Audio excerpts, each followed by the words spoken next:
kita melaksanakan budidaya tanaman kopi. Mungkin para rekan-rekan masih ingat kita gali mungkin kegiatan teori kita kemarin. Yang pertama harus dilaksanakan yaitu persiapan lahan, kemudian menanam naungan, kemudian setelah itu penggalian lubang, pengaturan jarak tanam, kemudian nanam. Ini yang berada di sekitar kawasan kita ini yang sering saya sebut istilahnya Pak kawasan istanaku. Di sini sepi tanaman, artinya di sini kita ingin mencoba sekalian untuk belajar, jangan hanya teori saja. Di sini kita langsung bisa belajar. Itu makanya latar belakangnya kenapa tanaman saya ini banyak macam ragamnya. Lokasi kita ini Pak dengan ketinggian 960 meter dari permukaan laut. Jadi rekan-rekan para penyuluh semua, yang intinya semua yang kemarin yang kita laksanakan itu adalah teori. Teori itu jauh dengan praktek, sehingga teori itu kadang-kadang itu teori yang dilaksanakan oleh para peneliti. Mereka meneliti itu mungkin di daerah tanah Jawa sana. Beda dengan perlakuan kita yang kita lakukan di lapangan, sesuai dengan spesifikasi lokasi kita. Spesifikasi lokasi. Jadi rekan-rekan, dalam hal pertama budidaya kopi ini seperti yang disampaikan kemarin, ini persiapan lahan, kemudian ini naungan, persiapan naungan. Naungannya ini yang kita gunakan adalah Lampuru PG79 Pak. PG79 seperti yang disampaikan oleh Pak Salmat tadi. Kemudian ada jenis Lampuru atau peta Cina itu, tapi kebanyakan di sini yang kita pakai Lampuru PG79. Kelebihannya apa? Seperti yang disampaikan kemarin di teori kemarin, dia itu punya kelebihan. Yang pertama, dibanding dengan bahasa kita di peta Cina itu, ketika caka, ini jika terjadi musim kemarau daun tidak gugur. Dengan kita bandingkan dengan peta Cina. Yang selanjutnya pertumbuhan lebih cepat. Kemudian ini bunga sangat disukai oleh lebah. Bunganya sangat disukai oleh lebah. Kemudian kandungan nitrogennya lebih tinggi dibanding dengan peta Cina itu. Dibanding dengan peta Cina. Sehingga daun yang gugur, daun yang rontok bisa membantu atau mengganti daripada unsur N atau nitrogen. Ini masalah tentang naungan. Masuk hama juga tidak. Ya, satu lagi lebih ini karena kita tahu naungan itu mungkin bisa menjadi inang atau tempat singgah daripada hama. Ini lebih tahan daripada loncat. Kemudian kalau peta Cina itu lebih disukai oleh loncat. Ini varietas yang kita gunakan rekan-rekan di sini untuk operasi ada gayo 1, gayo 2, kemudian ada ateng kemala, kemudian ateng hijau pucuk, kemudian ada longberry, kemudian ada pila pelapan. Ini yang kita tanam di sini dengan ketinggian 960 meter dari permukaan laut. Dari hasil pengamatan saya, karena ini tanahnya kita lihat, tanahnya agak gersang. Pertama, kelebihan dari P88 ini tahan kekeringan.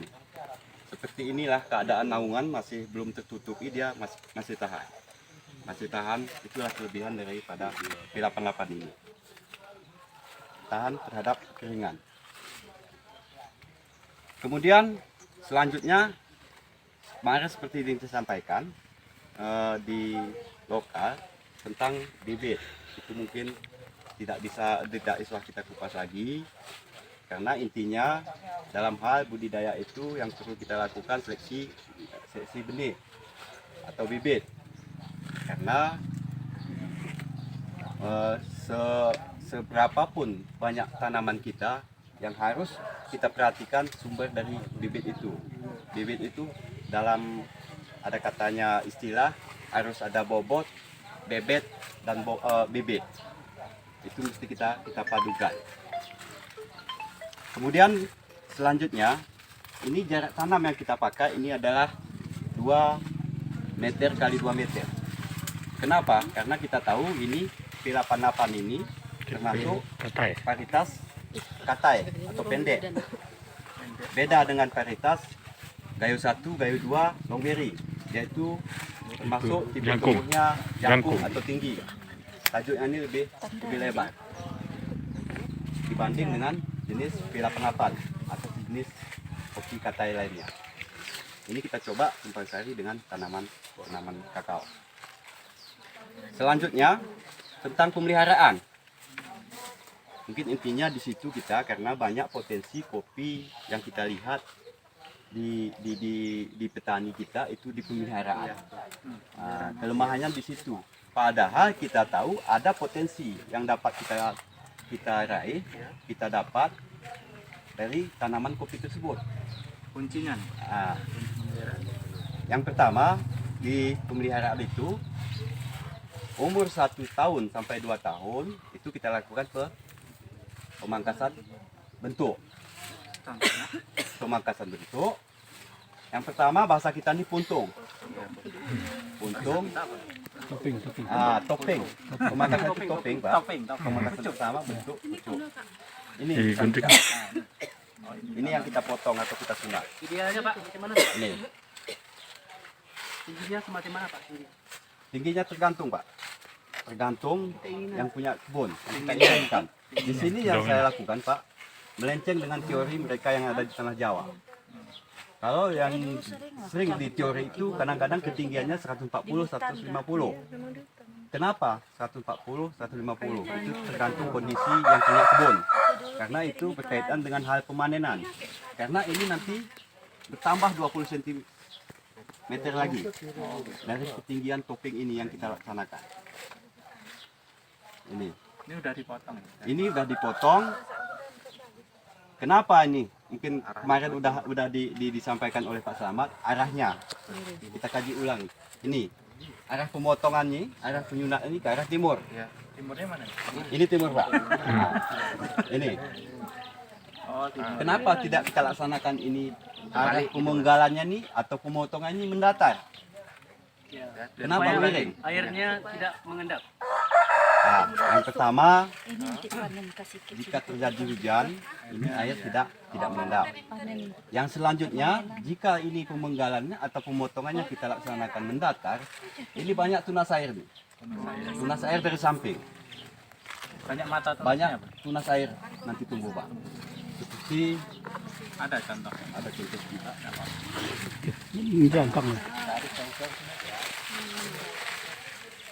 Nah, ada enggak apa-apa lah ya. Nah, ini. Ini semacam ini. Ini kan tunas air, Pak. Ini. Jadi kalau kita potong ini mendatar, ini banyak tunas air tumbuh, Pak. Berpengaruh nanti tentang perebutan unsur hara. Nah, ini satu cuma nanti, Pak, ini. Kalau datar kita potong ini banyak tumbuh. Kebiasaan kita di sini, kebiasaan ya, khususnya kami udah beberapa kebun petani yang kami kunjungi di Kecamatan Belang Pedayon itu, karena termasuk potensi kopi. Itu bahasa kita ini puntungnya kadang-kadang dia itu mendatar. Kemudian cabang ini ditinggalkan 2. Sama kayak Ya, jambu. nah 2, Pak. Petani sini masih ada kebiasaan kayak gitu. Ini potong, ini tinggalkan cabang ini 2. Harusnya Seharusnya seperti ini, Pak. satu. Ini kelemahannya apa? Kalau kita potong ini, tinggalkan cabang 2, ini terbelah, Pak. Ini buah banyak nanti, buah banyak, daun rumpun ini terbelah. Terbelah, enggak kuat gitu. Nggak, terbelah, Pak. Nggak kuat. Jadi kalau posisi kayak gini, Pak, yang banyak ini. Ini. Kita udah dicoba, ini arah pemenggalan ini ke arah bukanya tuh ke arah barat. Kita laksanakan. Itu terjadi pembusukan, Pak. Berusukan. Ya, itu ada kita lakukan di sana. Arah sunatan ini, arah pemotongan ini kita laksanakan ke arah barat. Menggunakan ya. Nanti tumbuh lagi ke atas lagi ya. Tumbuh lagi. Ini nanti ketinggiannya bertambah, Pak. Ketinggian bertambah nanti sekitar 20 cm lagi. Potong lagi. Nah, itu nggak potong lagi Pak. Itu makanya dalam hal topping pertama, pemangkasan pertama, pemangkasan harus kita sesuaikan dengan kondisi kita. Pemangkasan pertamanya dilakukan pada saat umur berapa tahun Pak? 1 tahun sampai 2 tahun nggak bisa kita, tergantung kondisi pertumbuhan tanam kopi kita. Kemudian pakai penyangga ya. ini Pak, ini kondisi bibit kita dulu Pak. Ini kita tanam berbeda dengan teori. Di teori 1 tahun 7 bulan sampai 2 bulan itu dipindahkan ke lapangan. Kita tunggu dulu Pak 1,5 tahun. 1,5 tahun di Puli B. Ini kopi sudah berumur Pak 1 tahun 2 bulan. Sudah bisa menghasilkan buah. Karena kita pacu pertumbuhan di Puli B. Kita pindahkan ke lapangan. Nggak pakai ini nggak apa-apa kan? Nggak pakai Ini waktu itu Pak kondisi daripada bibit kita itu keadaan batangnya itu bengkok-bengkok, tidak lurus. Ini kita press Pak. press ya. Kita press dengan tali raffia, kita luruskan, kita paksa dia. Akhirnya bisa lurus dia seperti ini. Paksa kita ini hengong gedok-gedok. Kreator. Jadi kita paksa, kita press dia Pak, biar lurus ini batang namanya nih. Makanya kadang pun kalau patah-patah diurut. Ini kan kita ada pemangkasan.